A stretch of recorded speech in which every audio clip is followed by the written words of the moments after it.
Jamaah yang dirahmati Allah Subhanahu wa Ta'ala, untuk pelaksanaan sholat Jumat pada hari ini sebagai berikut: Khatib dan Imam Al-Ustadz Yogi Saputra SPDI, kemudian muadzin atau bilal akan dikumandangkan oleh Bapak Ustadz Gunan Ananda. Waktu sholat Jumat pada hari ini masuk pada pukul 11:59 menit. Demikian yang dapat kami sampaikan. Kami atas nama DKM Masjid Baitur Rahman sekali lagi mengucapkan terima kasih atas segala perhatiannya kepada Masjid Baitur Rahman.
Bismillah.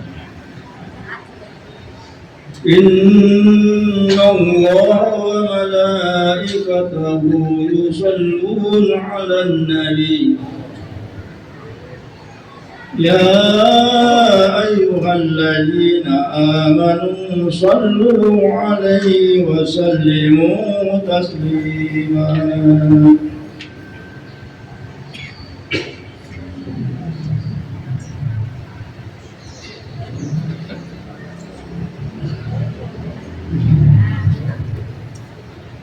Assalamualaikum warahmatullahi wabarakatuh. Allahu Akbar, Allahu Akbar, Allahu Akbar, Allahu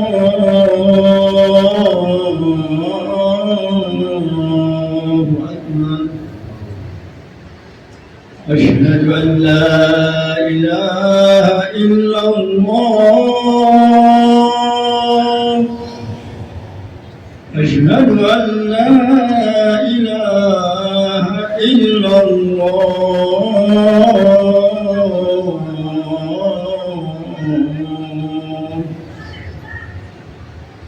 أشهد أن محمدا رسول الله. أشهد أن محمدا رسول الله.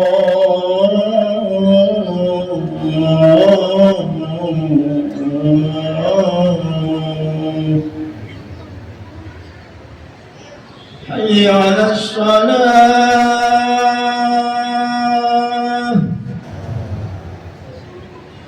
حي على الصلاة.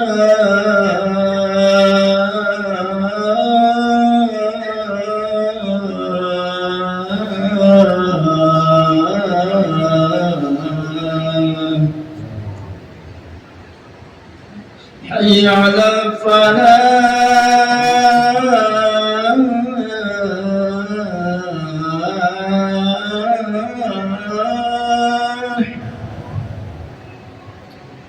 حي على الفلاح.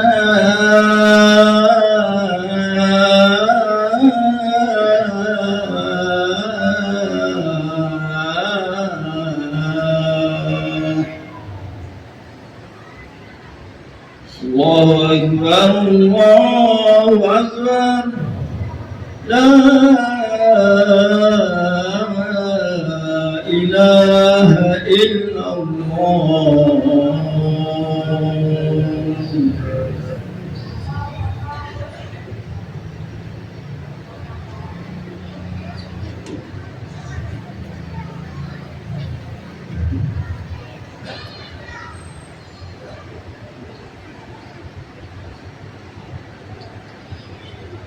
الحمد لله حق حمدي والصلاة والسلام على خير الخلق محمد ورسوله وعبده وعلى آله وصحبه من بعده.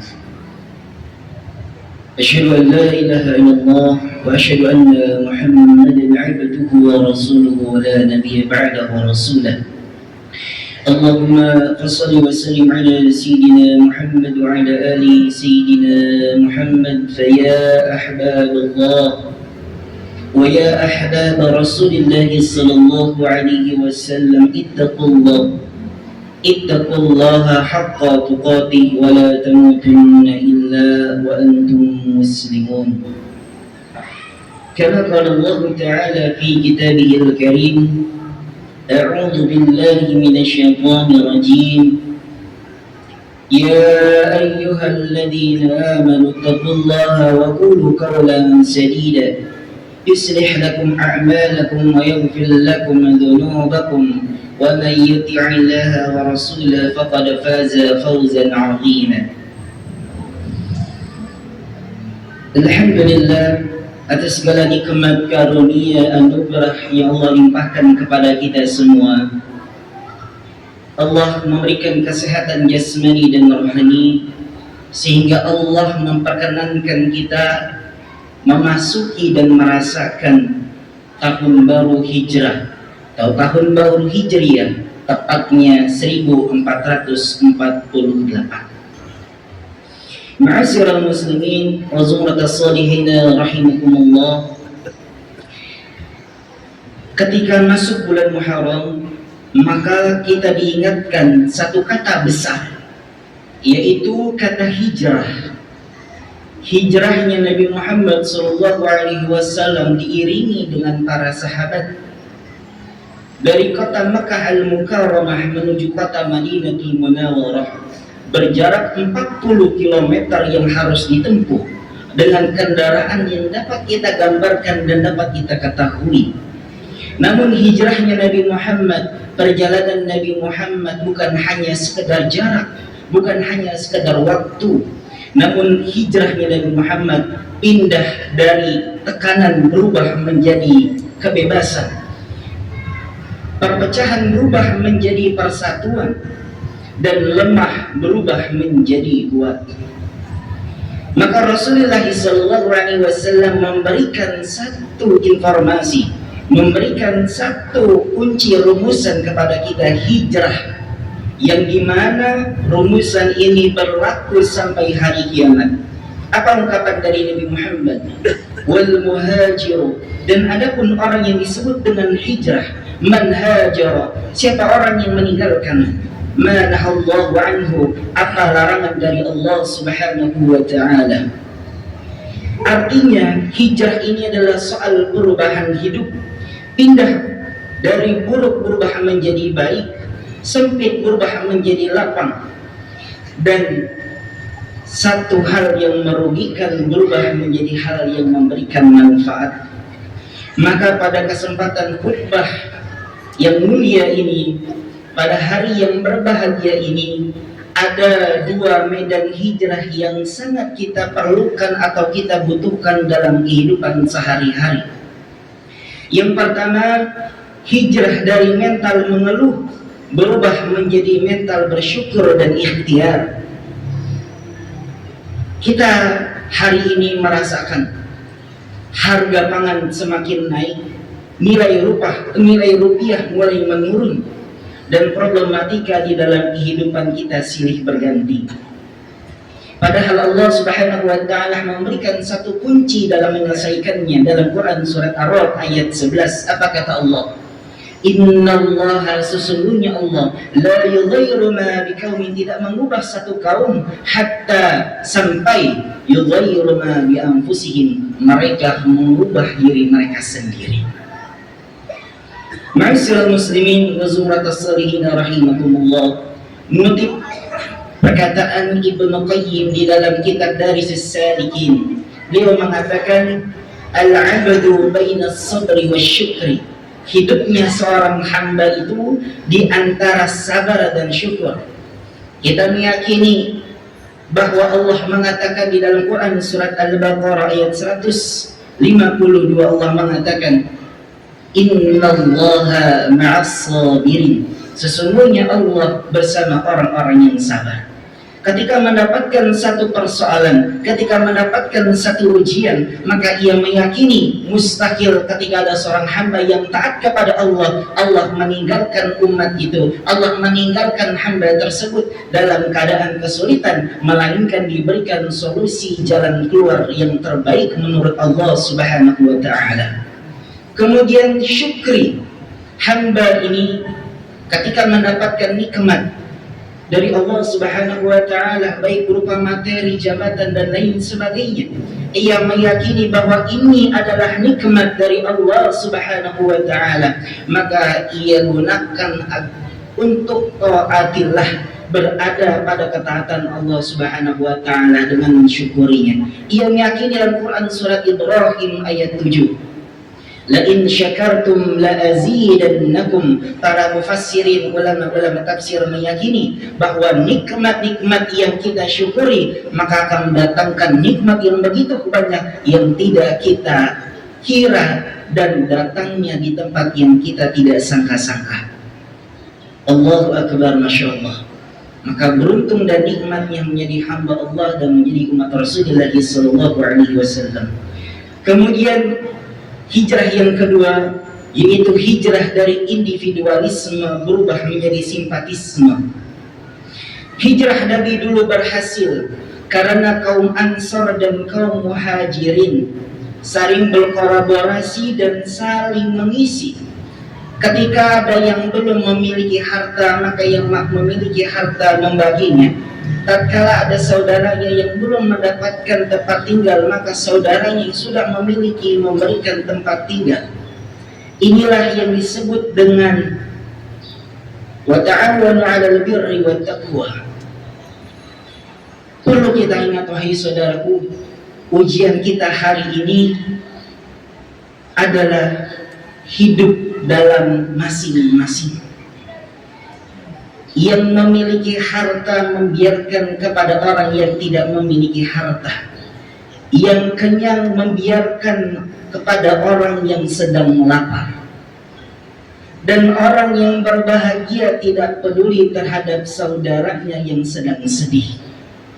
Maka sama saja ini hanyalah memenuhi daripada kepentingan dirinya sendiri tanpa memikirkan kepentingan orang lain.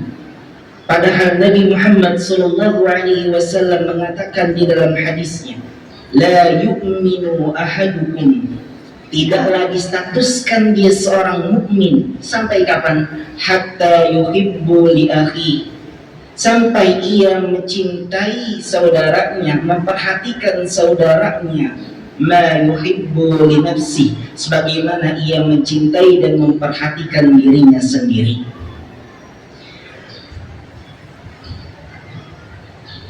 Beberapa waktu lalu kita menyaksikan fenomena yang sangat luar biasa.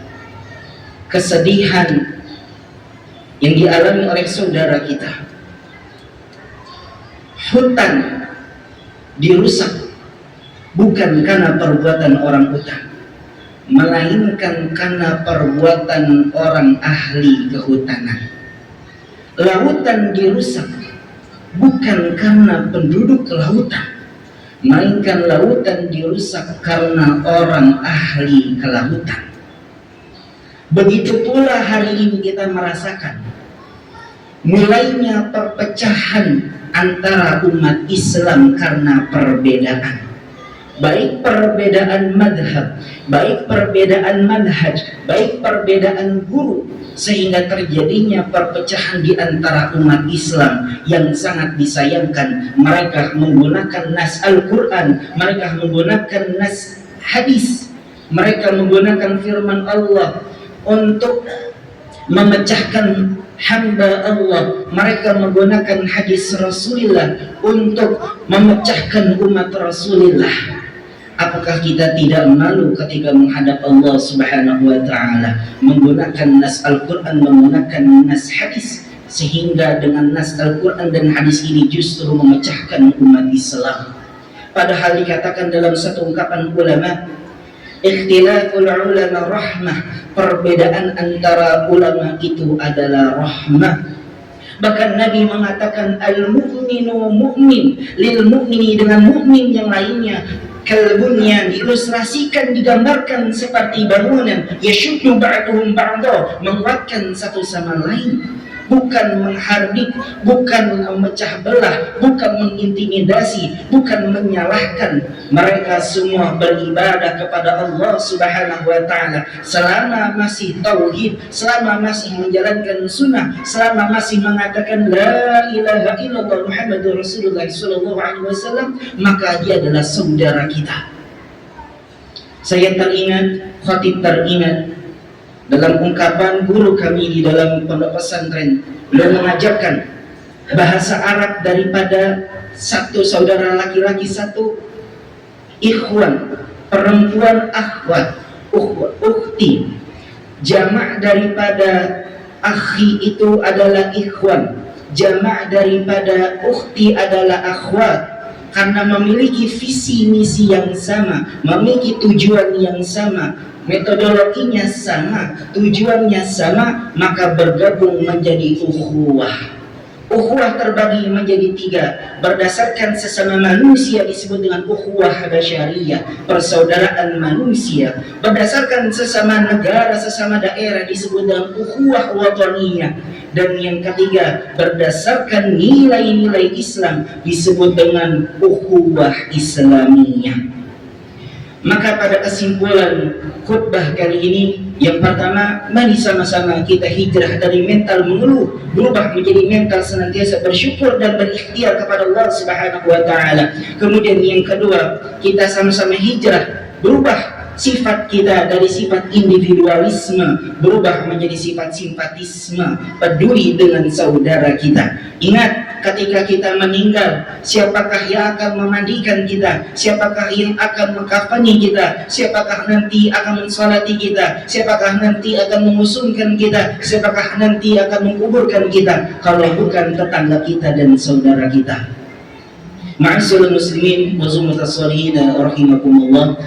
Maka dari itu khatib berpesan, mari sama-sama kita merapatkan barisan kita. Apapun manhajnya, apapun madhabnya, mereka adalah saudara kita. Kita berkolaborasi merapatkan barisan kita. Al-jam'atu rahmatu wa firqatu 'adzabun. Berjamaah mendatangkan rahmatnya Allah Subhanahu wa Ta'ala, sedangkan berpecah belah mendatangkan adabnya Allah Subhanahu wa Ta'ala. Na'udzubillah, summa na'udzubillahi min dzalik. إن أحسن الكلام كلام الله ملك المنن وبقول يهتدي المهتدون. أعوذ بالله من الشيطان الرجيم.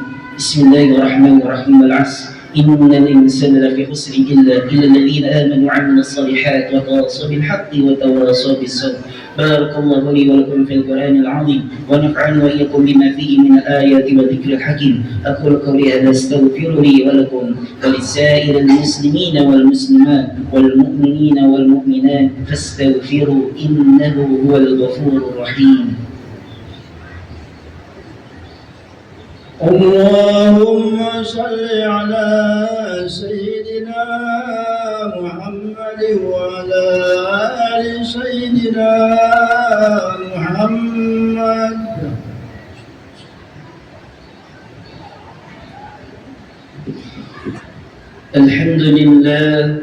الحمد لله رب العالمين. الصلاة والسلام على رسول الله وعلى آله وصحبه ومواله.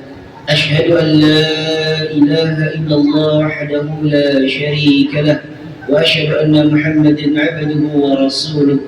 اللهم فصل وسلم على سيدنا محمد الصادق الوعد الآمن وعلى إخواننا والمرسلين، وارض اللهم عن أمهات المؤمنين وآل بيت الطاهرين وعن الخلفاء الراشدين أبي بكر وعمر وعثمان وعلي وأئمة المهتدين أبي حنيفة ومالك والشافعي وأحمد بن حنبل وعن الأولياء والصالحين. أما بعد، فيا عباد الله اتقوا الله واعلموا أن الله أمركم بأمر عظيم، أمركم بالصلاة والسلام على النبي الكريم، فقال: إن الله وملائكته يصلون على النبي يا أيها الذين آمنوا صلوا عليه وسلموا تسليما. اللهم عنهم برحمتك يا أرحم الراحمين. اللهم اغفر للمسلمين والمسلمات والمؤمنين والمؤمنات الأحياء منهم والأموات. ربنا اغفر لنا ولوالدينا وارحمهم كما ربونا صغارا. اللهم إنا نسألك رضاك والجنة ونعوذ بك من سخطك والنار. ربنا آتنا في الدنيا حسنة وفي الآخرة حسنة وقنا عذاب النار. عباد الله، إن الله يأمر بالعدل والإحسان وإيتاء ذي القربى وينهى عن الفحشاء والمنكر والبغي يعظكم لعلكم تذكرون. فاذكروا الله العظيم يذكركم واشكروه على النعم يزدكم واسألوه من فضل يؤتكم ولذكر الله أكبر. أقيموا الصلاة. الله أكبر الله أكبر. أشهد أن لا إله إلا الله، أشهد أن محمدا رسول الله. حي على الصلاة، حي على الفلاح، قد قامت الصلاة قد قامت الصلاة. الله أكبر الله أكبر. لا إله إلا الله. لا إله إلا الله محمد رسول الله صلى الله عليه وسلم. استووا استقيموا صفكم واعتدلوا.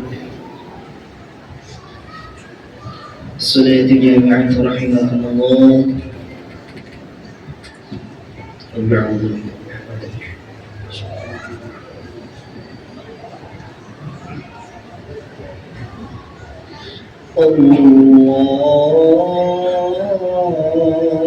الله أكبر.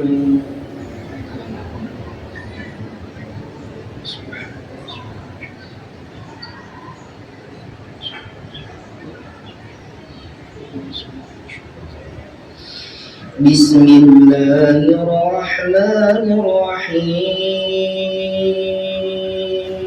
الحمد لله رب العالمين، الرحمن الرحيم،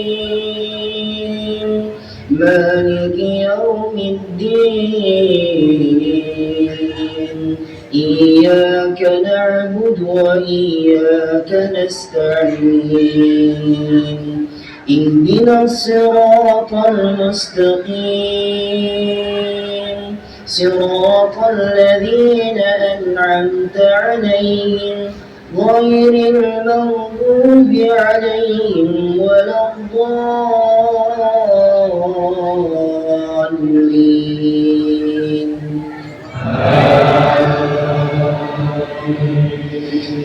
بسم الله الرحمن الرحيم. وسارعوا إلى مغفرة من ربكم وجنة أرضها السماوات والأرض أعدت للمتقين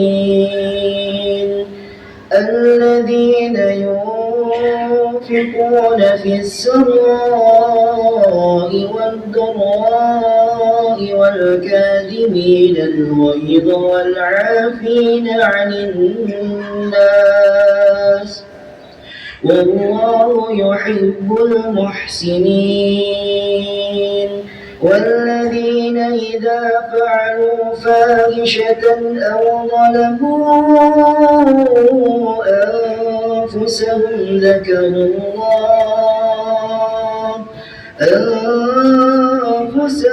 ذكروا الله فاستغفروا لذنوبهم ومن يغفر الذنوب إلا الله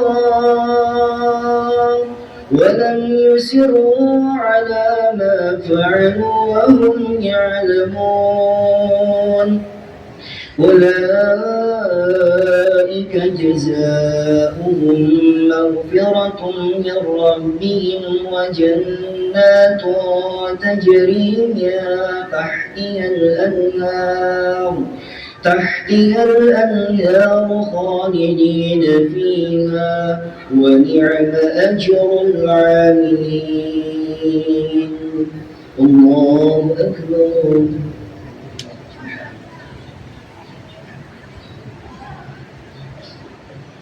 سمع الله لمن حمده.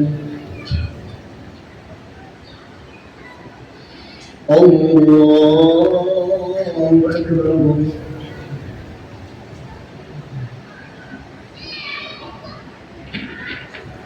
الله أكبر.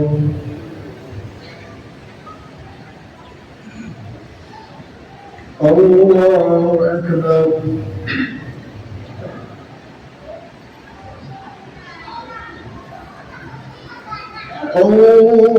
الله أكبر. بسم الله الرحمن الرحيم. الحمد لله رب العالمين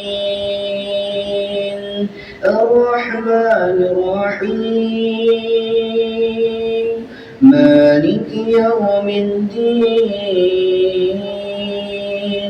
إياك نعبد وإياك نستعين اهدنا الصراط المستقيم صراط الذين أنعمت عليهم غير المغضوب عليهم ولا الضالين.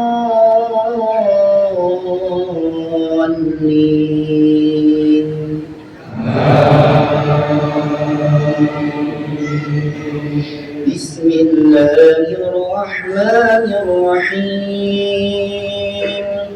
إذا زلزلت الأرض زلزالها وأخرجت الأرض أثقالها وقال الإنسان ما لها يومئذ تحدث أخبارها بأن ربك أوهى لها يومئذ يصدر الناس أشتاتا ليروا أعمالهم فمن يعمل مثقال ذرة خيرا يره ومن يعمل مثقال ذرة خيرا يره ومن يعمل مثقال ذرة شرا يره. الله أكبر.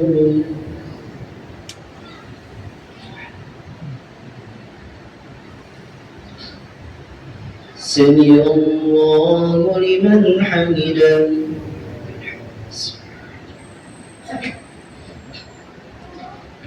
الله أكبر.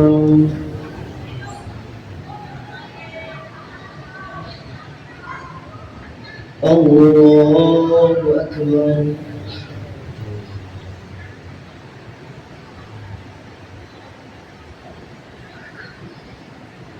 الله أكبر.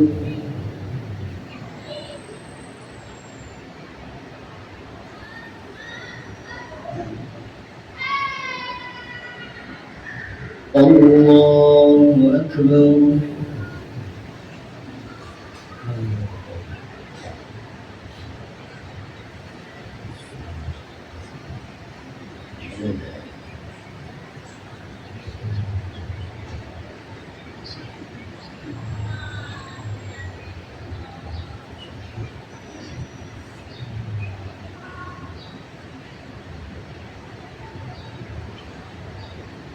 السلام عليكم ورحمة الله.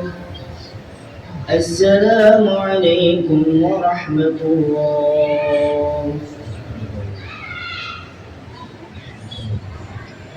وقنا عذاب النار. استغفر الله العظيم. استغفر الله العظيم. استغفر الله العظيم الذي لا إله إلا هو الحي القيوم أتوب إليه من جميع الأمس والذنوب. لا حول ولا قوة إلا بالله العلي العظيم. لا إله إلا الله وحده لا شريك له له الملك وله الحمد يحيي ويميت على كل شيء قدير.